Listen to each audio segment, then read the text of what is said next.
13th exams ಇದೆ, but still ನಂಗೆ ಯಾವ ಸೀರಿಯಸ್ನೆಸ್ಸು ಇಲ್ಲ. ಐ ಥಿಂಕ್ ಈ ಥರ ಪ್ರಿಪ್ರೇಷನ್ ನಾನು ಯಾವ ಇದು ನಮ್ಮ ಕಾಲೇಜ್ ಊಟ.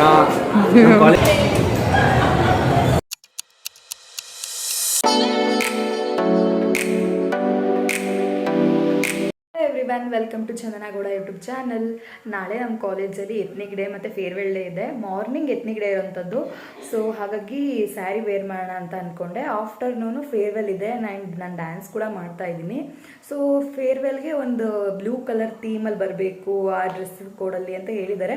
ಬಟ್ ಸ್ಯಾರಿ ಮತ್ತು ಆ ಬ್ಲೂ ಕೋಡ್ ಅವ್ರು ಏನು ಹೇಳಿದ್ದಾರೆ ಆ ಡ್ರೆಸ್ಸು ಮತ್ತು ನನ್ನ ಡ್ಯಾನ್ಸ್ಗೆ ಡ್ರೆಸ್ ಎಲ್ಲ ಚೇಂಜ್ ಮಾಡೋದ್ರಿಂದ ನಾನು ಬೇಡ, ಸ್ಯಾರಿ ವೇರ್ ಆದಮೇಲೆ ಡೈರೆಕ್ಟ್ ನಾನು ಡ್ಯಾನ್ಸ್ ಏನು ಡ್ರೆಸ್ನ ಹಾಕೊಬೇಕು ಅಂದ್ಕೊಂಡಿದ್ದೀನಿ, ಅದನ್ನೇ ವೇರ್ ಮಾಡೋಣ ಅಂತ ಅಂದ್ಕೊಂಡೆ. Actually first year almost end, ನಮಗೆ 13th ಎಕ್ಸಾಮ್ ಇರೋವಂಥದ್ದು. ಬಟ್ 13th ಎಕ್ಸಾಮ್ಸ್ ಇದೆ, ಬಟ್ ಸ್ಟಿಲ್ ನಂಗೆ ಯಾವ ಸೀರಿಯಸ್ನೆಸ್ಸು ಇಲ್ಲ. ಐ ಥಿಂಕ್ ಈ ಥರ ಪ್ರಿಪ್ರೇಷನ್ ನಾನು ಯಾವ ಸೆಮ್ಮಲ್ಲೂ ಮಾಡಿರಲಿಲ್ಲ. ಯೂಜಿಲಂತೂ ಮೊದಲೇ ಸ್ಟಾರ್ಟ್ ಮಾಡಿಬಿಟ್ಟಿರ್ತಿದೆ ಓದೋದಕ್ಕೆ. ಇವನ್ ಫಸ್ಟ್ ಸೆಮ್ಮಲ್ಲೂ ಪರವಾಗಿರಲಿಲ್ಲ, ಗೃಹ ಪ್ರವೇಶ ಇದ್ರೂ ಒಂದು ರೇಂಜಿಗೆ ಓದಿದ್ದೆ. ಬಟ್ ಈ ಸರ್ತಿ ಆ ಸೀರಿಯಸ್ನೆಸ್ಸು ಇಲ್ಲ, ಇಂಟ್ರೆಸ್ಟು ಬರ್ತಿಲ್ಲ, ಏನಕ್ಕೂ ಗೊತ್ತಿಲ್ಲ. ಬೇಜವಾಬ್ದಾರಿತನ ಅಂತಲೂ ಹೇಳ್ಬೋದು, ಏನೋ ಗೊತ್ತಿಲ್ಲ. ನಾ ಎಕ್ಸಾಮ್ ಟೆನ್ಷನ್ ಎಲ್ಲ ಸದ್ಯಕ್ಕೆ ಸೈಡ್ಗೆ ಇಡೋಣ. ನಾಳೆ ಎತ್ನಿಕ್ ಡೇಗೆ ಮತ್ತು ಫೇರ್ವೆಲ್ ಡೇಗೆ ಏನೆಲ್ಲ ಪ್ರಿಪ್ರೇಷನ್ಸ್ನ ಮಾಡ್ಕೊತೀನಿ ಅಂತ ವ್ಲಾಗ್ ಮಾಡ್ತಾ ಹೋಗ್ತೀನಿ. ನೋಡ್ತಾ ಹೋಗಿ. Let's start the video. ನೀವಿಲ್ಲಿ ನೋಡ್ತಾ ಇರ್ಬೋದು, ನಾಳೆ ನಾನು ಇದೇ ಸ್ಯಾರಿನ ವೇರ್ ಮಾಡ್ತಾ ಇರೋದು. ಸೊ ಇವಾಗಲೇ ಪ್ರೀ ಪ್ಲೇಟಿಂಗ್ ಮಾಡಿಟ್ಕೊಬಿಟ್ರೆ ನನಗೆ ಎಷ್ಟು ಸೆರಗ್ ಬೇಕು ಅಷ್ಟನ್ನು ಪಿನ್ ಮಾಡಿಟ್ಕೊಂಡು ನೆರಿಗೆ ಎಲ್ಲನೂ ಕೂಡ ಜೋಡಿಸ್ಕೊಂಡು ಪಿನ್ ಮಾಡ್ಕೊಂಡಾಗ ನಾಳೆ ಬೆಳಿಗ್ಗೆ ಈಸಿ ಆಗುತ್ತೆ ಆ್ಯಂಡ್ ಬೇಗನೂ ಕೂಡ ರೆಡಿ ಆಗ್ಬೋದು ಅಂತ ಅಂದ್ಕೊಂಡೆ. ಎಲ್ಲನೂ ಹಾಗೆ ಮಾಡಿಕೊಂಡು ಐರನ್ನು ಮಾಡ್ಕೊಂಡ್ಬಿಟ್ಟೆ. ಸೊ ದಟ್ ನನಗೆ ಟೈಮ್ ಸೇವ್ ಆಗುತ್ತೆ ಅಂತ. ನಿಮ್ಗೆ ಯಾರಾದರೂ ಈ ಥರ ಬೇಗ ರೆಡಿ ಆಗಬೇಕು ಅಂತ ಅಂದಾಗ ಈ ಟಿಪ್ನ ಫಾಲೋ ಮಾಡಿ, ಇದು ಯೂಸ್ ಆಗುತ್ತೆ ಅಂತ ನಾನು ಹೇಳ್ತೀನಿ. ಆ್ಯಂಡ್ ಎಲ್ಲನೂ ಕೂಡ ಜೋಡಿಸಿಟ್ಕೊಂಡಾಗ ನಮಗೇನೆಲ್ಲ ಆಕ್ಸೆಸರೀಸ್ ಬೇಕು, ಜ್ಯುವೆಲ್ಸ್ ಬೇಕು, ಪ್ರತಿಯೊಂದನ್ನು ಆರ್ಗನೈಸ್ ಮಾಡಿ ಇಟ್ಕೊಂಡಾಗ ಬೇಗನೆ ಬೆಳಗ್ಗೆ ರೆಡಿ ಆಗ್ಬೋದು. ಆ್ಯಂಡ್ ನನ್ನ ಫ್ರೆಂಡ್ ಪಿ ಜಿಗೆ ಹೋಗಿ ರೆಡಿ ಆಗ್ತಾ ಇರೋದ್ರಿಂದ ಇವಾಗಲೇ ಎಲ್ಲನೂ ಎತ್ತಿಟ್ಕೊಳ್ಳೋಣ ಅಂತ ಅಂದ್ಕೊಂಡೆ. ಆ್ಯಂಡ್ ನೀವಿಲ್ಲಿ ನೋಡ್ಬೋದು, ನನ್ನ ಫೇಸ್ಗೆ ಕಾಫಿ ಸ್ಕ್ರಬ್ನ ಅಪ್ಲೈ ಮಾಡೋಣ ಅಂತ ಕಾಫಿ ಪೌಡರ್ ಜೊತೆ ಕಡಲೆ ಹಿಟ್ಟು ಮತ್ತು ಹಾಲನ್ನ ಹಾಕಿ ಚೆಂದ ಮಸಾಜ್ ಮಾಡ್ತಾಯಿದ್ದೀನಿ. ಆ್ಯಂಡ್ ತುಂಬಾ ಬೆನಿಫಿಷಿಯಲ್. ಮಾರ್ನಿಂಗ್ ನೀವು ಇಲ್ಲಿ ನೋಡ್ಬೋದು, ನನ್ನ ಫ್ರೆಂಡ್ ಪಿ ಜಿಗೆ ಬಂದೆ. ಫಸ್ಟಿಗೆ ಫೇಸ್ ವಾಶ್ ಎಲ್ಲ ಮಾಡಿಕೊಂಡು ಅಟ್ಲೀಸ್ಟ್ ಸ್ವಲ್ಪನಾದರೂ ತಿಂಡಿ ತಿನ್ನೋಣ ಅಂತ ಹಾಗೆ ಮಾಡ್ಕೊತಾ ಇದ್ದೆ. ಆ್ಯಂಡ್ ನನ್ನ ಸ್ಯಾರಿ ನಾನು ಏನು ವೇರ್ ಮಾಡ್ತಿದ್ದೀನಿ, ನಾನು ಎಷ್ಟು ಐರನ್ ಮಾಡಿದ್ರು ಕೂರ್ತಾನೆ ಇರಲಿಲ್ಲ ಸರಿಯಾಗಿ. ಆ್ಯಂಡ್ ಈ ಸಲ ನನಗೆ ತುಂಬಾ ಶೈ ಫೀಲಿಂಗ್ ಅನಿಸ್ತಿತ್ತು. ಅಷ್ಟೊಂದು ಕಾನ್ಫಿಡೆನ್ಸೇ ಬರ್ತಿರಲಿಲ್ಲ. ಆ್ಯಂಡ್ ನಾನು ಸ್ಪೆಕ್ಸ್ ವೇರ್ ಮಾಡಿಲ್ಲ ಅಂದಾಗ, ತುಂಬ ದೂರದಲ್ಲಿ ಯಾರು ಬರ್ತಿದ್ದಾರೆ ಅಂದಾಗ ಅವ್ರ ಹತ್ರಕ್ಕೆ ಬಂದಮೇಲೆ ಗೊತ್ತಾಗುತ್ತೆ, ಅಯ್ಯೋ ನಾನು ಯಾಕೆ ಇವ್ರನ್ನ ನೋಡ್ತಾ ಇದ್ದೀನಿ. ಮೋಸ್ಟ್ ಆಫ್ ದ ಟೈಮ್ ಅವ್ರ ಜೊತೆ ನಾನು ಮಾತಾಡ್ತಾನೆ ಇರಲ್ಲ, ಹಾಗಾಗಿಬಿಡುತ್ತೆ. ಆ್ಯಂಡ್ ಕಾಲೇಜಲ್ಲಿ ತುಂಬ ದಿನ ಈ ಥರ ಸ್ಪೆಕ್ಸ್ ಮಾರ್ತಾಗೆಲ್ಲ ನನಗೆ ಇದೇ ಎಕ್ಸ್ಪೀರಿಯೆನ್ಸ್ ಆಗಿಬಿಟ್ಟಿರುತ್ತೆ. ಬಟ್ ಚೆನ್ನಾಗಿ ಕಾಣಿಸ್ಬೇಕು ಅಂದರೆ ಏನೂ ಮಾಡೋಕ್ಕಾಗಲ್ಲ. ದೆನ್ ಫಂಕ್ಷನ್ಸ್ ಎಲ್ಲ ಸ್ಟಾರ್ಟ್ ಆಯಿತು. ಮಾರ್ನಿಂಗ್ ಎತ್ನಿಕ್ ಡೇ ಇದ್ದಿದ್ದರಿಂದ ಕ್ಲಾಸ್ ರೂಮಲ್ಲೇ ನಮ್ಮ ಕಾಲೇಜಲ್ಲೇ ಮಾಡ್ತಿದ್ದಾರೆ. ಫಸ್ಟ್ ಗಿಡಕ್ಕೆ ನೀರು ಹಾಕೋದ್ರ ಮುಖಾಂತರ ಫಂಕ್ಷನ್ನ ಸ್ಟಾರ್ಟ್ ಮಾಡಿದ್ರು. ನೀವು ಇಲ್ಲಿ ನೋಡ್ಬೋದು. ಆ್ಯಂಡ್ ಜೊತೆಗೆ ನನ್ನ ಫ್ರೆಂಡ್ಸ್ನೆಲ್ಲ ನೀವು ಇಲ್ಲಿ ನೋಡ್ಬೋದು. ಅವ್ರನ್ನ ನನ್ನ ಮಿನಿ ವ್ಲಾಗ್ಸಲ್ಲೆಲ್ಲ ನಾನು ತೋರಿಸಿದ್ದೆ, ನೀವು ನೋಡಿರ್ಬೋದು. ಮೇಜರ್ ಮಿಸ್ಸಿಂಗ್ ಅಂದರೆ ನನ್ನ ಫ್ರೆಂಡ್ ಸುಷ್ಮಾ, ಅವಳನ್ನ ನಾನು ಇವತ್ತು ತುಂಬ ಮಿಸ್ ಮಾಡಿಕೊಂಡೆ. ಅವಳು ಬರೋಕ್ಕಾಗಿರಲಿಲ್ಲ. ನೆಕ್ಸ್ಟಿಗೆ ನಮ್ಮ ಸೀನಿಯರ್ಸ್ಗೆ ಇಲ್ಲಿ ಗೇಮ್ಸ್ನ ಆರ್ಗನೈಸ್ ಮಾಡಿದರು. ಅವರು ಆಟಾಡಾದ್ಮೇಲೆ ನಮ್ಮ ಲೆಕ್ಚರರ್ಸ್ಗೂ ಕೂಡ ಆಟಾಡಿಸ್ತಿದ್ದಾರೆ. ನೀವು ಇಲ್ಲಿ ನೋಡ್ಬೋದು, ತುಂಬ ಚೆನ್ನಾಗಿತ್ತು. ಮತ್ತು ಸೀನಿಯರ್ಸ್ದು ಎಲ್ಲ ಮೆಮೊರೀಸ್ನೂ ಕೂಡ ವೀಡಿಯೋದಲ್ಲಿ ಪ್ಲೇ ಮಾಡಿದರು. ಆ ಎಲ್ಲ ಮೆಮೊರೀಸ್ ಆದಮೇಲೆ ನೆಕ್ಸ್ಟ್ ನಾವು ನಮಗೇನು ಫೋಟೋಸ್ ಬೇಕು, ವೀಡಿಯೋಸ್, ರೀಲ್ಸ್ ಎಲ್ಲ ಮಾಡ್ಕೊಂಡ್ವಿ. ಅದನ್ನು ನಾನು ಶಾರ್ಟ್ಸಲ್ಲಿ ಅಪ್ಲೋಡ್ ಮಾಡ್ತೀನಿ.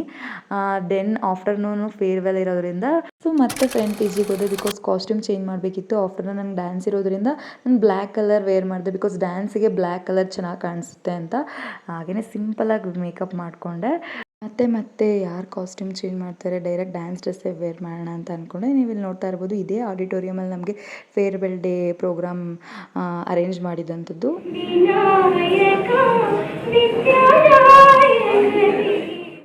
ಆ್ಯಂಡ್ ಫಸ್ಟಿಗೆ ಪ್ರೇಯರ್ ಎಲ್ಲ ಆದಮೇಲೆ ನಮ್ಮೆಲ್ಲ ಲೆಕ್ಚರರ್ಸ್ನೂ ಕೂಡ ನೀವು ಇಲ್ಲಿ ನೋಡ್ಬೋದು.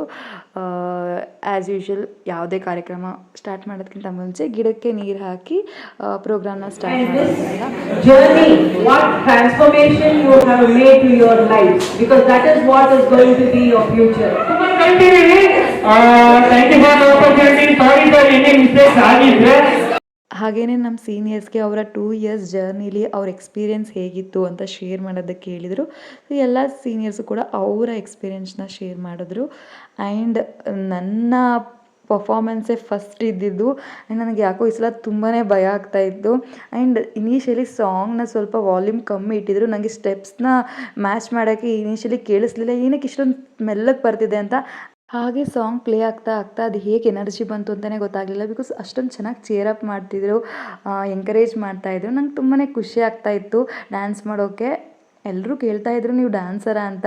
ನಿಜವಾಗ್ಲೂ ಇಲ್ಲ, ನನಗೆ ಬೆಲ್ಲಿ ಡ್ಯಾನ್ಸ್ ಮಾಡೋದು ಅಂದರೆ ತುಂಬಾ ಇಷ್ಟ. ವೀಡಿಯೋಸ್ ನೋಡ್ಕೊಂಡು ಕಲಿತಾ ಇರ್ತೀನಿ. ಜೊತೆಗೆ ನನಗೆ ಇತ್ತೀಚೆಗಂತೂ ತುಂಬ ಕ್ಲಾಸಿಕಲ್ ಡ್ಯಾನ್ಸ್ನ ಕಲಿಬೇಕು ಮಾಡಬೇಕು ಅಂತ ಅನಿಸ್ತಿದೆ. ಮುಂದೆ ಚಾನ್ಸ್ ಸಿಕ್ಕಿದ್ರೆ ನಾನು ಆದಷ್ಟು ಕ್ಲಾಸಿಕಲ್ ಡ್ಯಾನ್ಸ್ನ ಪರ್ಫಾರ್ಮ್ ಮಾಡೋಕ್ಕೆ ಟ್ರೈ ಮಾಡ್ತೀನಿ. ನಾನು ಏನು ಡ್ಯಾನ್ಸ್ ಮಾಡಿದ್ದೀನಿ ಅದನ್ನು ಆದಷ್ಟು ಶಾರ್ಟ್ಸಾಗಿ ಅಪ್ಲೋಡ್ ಮಾಡ್ತೀನಿ. ಆ್ಯಂಡ್ ಲಾಸ್ಟಿಗಂತೂ ಫುಲ್ ಎನರ್ಜಿ ಬಂತು ನನಗೆ. ಅವ್ರು ಚೇರ್ ಅಪ್ ಮಾಡ್ತಿರೋದು ನೋಡಿ ನನಗೆ ಎಷ್ಟು ಎಫರ್ಟ್ ಆಗ್ಬೋದು ಅಷ್ಟು ಎಫರ್ಟ್ ಹಾಕಿ ನಾನು ಡ್ಯಾನ್ಸ್ ಮಾಡಿದಂಥದ್ದು. ಆ್ಯಂಡ್ ನನ್ನ ಫ್ರೆಂಡ್ಸ್ ಹಿಂದೆ ಯಾರು ಕೂತಿದ್ರು ಅವರು ನನಗೆ ಹಿಂದೆಯಿಂದನೂ ವಿಡಿಯೋಸ್ ಮಾಡಿ ಶೇರ್ ಮಾಡಿದ್ರು. ಅದನ್ನು ಕೂಡ ಕ್ಲಿಪ್ಸ್ನ ನಾನಿಲ್ಲಿ ಆ್ಯಡ್ ಮಾಡಿದ್ದೀನಿ. ನಂದು ಡ್ಯಾನ್ಸ್ ಆದಮೇಲೆ ಬೇರೆಯವ್ರದ್ದೆಲ್ಲ ಡ್ಯಾನ್ಸ್ ಪರ್ಫಾಮೆನ್ಸ್ ಆಗ್ತಾಯಿತ್ತು. ನಾನು ಡ್ಯಾನ್ಸ್ ಮಾಡಿಬಿಟ್ಟು ಬಂದಮೇಲೆ ನಂಗೆ ಎಷ್ಟು ಸುಸ್ತಾಗ್ತಾಯಿತ್ತು ಅಂದರೆ ಲಿಟ್ರಲಿ ಆಲ್ಮೋಸ್ಟ್ ನಾನು 9 ಮಿನಿಟ್ಸ್ ಕಂಟಿನ್ಯೂಸ್ ಆಗಿ ಡ್ಯಾನ್ಸ್ ಮಾಡಿದ್ದು. ಆಬ್ವಿಯಸ್ಲಿ ಅಷ್ಟೊತ್ತು ಫುಲ್ ಎನರ್ಜಿ ಕೊಟ್ಟು ಮಾಡಿದಾಗ ಫುಲ್ ಸುಸ್ತಾಗುತ್ತಲ್ವ. ಆ್ಯಂಡ್ ಈ ಸಾಂಗು ಡ್ಯಾನ್ಸ್ ಪ್ಲೇ ಮಾಡ್ತಾ ಇದ್ದಾಗ ಎಷ್ಟು ಖುಷಿ ಆಗ್ತಾಯಿತ್ತು. ಹಿಂದೆ ಕುತ್ಕೊಂಡು ಡ್ಯಾನ್ಸ್ ಮಾಡ್ತಾ ಇರೋಣ ಅನಿಸ್ತಾಯಿತ್ತು. ನಮ್ಮ ಸೀನಿಯರ್ಸು ಕೂಡ ನೀವು ನೋಡ್ತಾ ಇರ್ಬೋದು, ಅವರು ಕೂಡ ಸ್ಟೇಜಲ್ಲಿ ಎಲ್ಲರೂ ಕೂಡ ಹೋಗಿ ಡ್ಯಾನ್ಸ್ ಮಾಡ್ತಿದ್ದಾರೆ. ಇವ್ರು ನೀವು ನೋಡ್ತಾ ಇರ್ಬೋದು, ಇವ್ರು ಬಂದು ನನ್ನ ಕ್ಲಾಸ್ಮೇಟ್ಸು, ಗ್ರೂಪ್ ಡ್ಯಾನ್ಸ್ ಮಾಡ್ತಿರೋವಂಥದ್ದು. ನೆಕ್ಸ್ಟಿಗೆ ಇದೆಲ್ಲ ಆದಮೇಲೆ ನಮ್ಮ ಸೀನಿಯರ್ಸ್ಗೆ ಗ್ರೂಪ್ ಫೋಟೋಸ್ ತಗೊತಿದ್ದಾರೆ. ಅದು ಲಾಸ್ಟ್ ಒಂದು PG ಲೈಫ್, ಸ್ಟೂಡೆಂಟ್ಸ್ ಲೈಫಲ್ಲಿ ಲಾಸ್ಟ್ ಆಗುತ್ತಲ್ಲ, ಇದನ್ನ ನೋಡ್ತಿದ್ದಾಗ ಕೆಲವೊಂದು ಸಲ ನಮ್ಮ ಕಂಫರ್ಟ್ ಝೋನ್ ಬಿಟ್ಟು ನಮಗೆ ಏನು ಇಷ್ಟನೋ ಅದನ್ನು ನಾವು ಮಾಡಬೇಕಾಗುತ್ತೆ. ಮತ್ತು ನಮಗೆ ಬೇಕು ಅಂದರೂ ಕೂಡ ಕೆಲವೊಂದು ಮೆಮೊರೀಸ್ನ ವಾಪಸ್ ನಮಗೆ ಪಡ್ಕೊಳಕ್ಕಾಗಲ್ಲ. ಫುಲ್ ಎಲ್ಲ ಕಡೆ ನಾವು ಇರ್ತೀವೋ ಇಲ್ವೋ, ನಮ್ಗೆ ಅಲ್ಲಿ ಮಾಡೋಕ್ಕಾಗುತ್ತೋ ಇಲ್ವೋ ಡ್ಯಾನ್ಸ್ನ. ಬಟ್ ನಮ್ಮದೇ ಅಂತ ಒಂದು ಚಿಕ್ಕ ಸರ್ಕಲ್ ಏನಿರುತ್ತೆ ಅಲ್ಲಿ ನಾವು ಡ್ಯಾನ್ಸ್ ಮಾಡ್ಬೋದು, ಎಂಜಾಯ್ ಮಾಡ್ಬೋದು, ಮೆಮೊರೀಸ್ನ ಕ್ರಿಯೇಟ್ ಮಾಡ್ಬೋದು, ಖುಷಿಯಾಗಿರ್ಬೋದಲ್ಲ ಅಂತ ನಾನು ಆದಷ್ಟು ಫುಲ್ ಫಂಕ್ಷನ್ ಮುಗಿಯೋವರೆಗೂ ಇದ್ದೆ. ಆ್ಯಂಡ್ ನಮಗೆ ಇದು ನೋಡ್ಬೋದು ಮೆನು, ನೈಟ್ ಡಿನ್ನರ್ಗೆ ಸಖತ್ತಾಗಿತ್ತು. ಎಲ್ಲ ಫುಡ್ಡು ಕೂಡ ತುಂಬ ಚೆನ್ನಾಗಿತ್ತು. ಹಸುವಾಗಿರೋದ್ರಿಂದ ಚಂದ ಡ್ಯಾನ್ಸು ಎಂಜಾಯ್ ಎಲ್ಲ ಮಾಡಿದ್ದು, DJ ಎಲ್ಲ ಮುಗಿಸ್ಕೊಂಡಿದ್ದು. ಇದು ನಮ್ಮ ಕಾಲೇಜ್ ಊಟ. ಥ್ಯಾಂಕ್ ಯು ತುಂಬಾ ಇಷ್ಟ ಆಯಿತು. ಇದು ಇವತ್ತಿನ ವ್ಲಾಗ್ ಆಗಿತ್ತು. ನಿಮ್ಮೆಲ್ರಿಗೂ ವ್ಲಾಗ್ ಇಷ್ಟ ಆಯಿತು ಅಂತ ಅನ್ಕೊತೀನಿ. ಯಾರೆಲ್ಲ ಚಾನಲ್ ಸಬ್ಸ್ಕ್ರೈಬ್ ಮಾಡಿಲ್ಲ ಮಾಡಿ ಅಂತ ಹೇಳ್ತಾ ಬಾಯ್.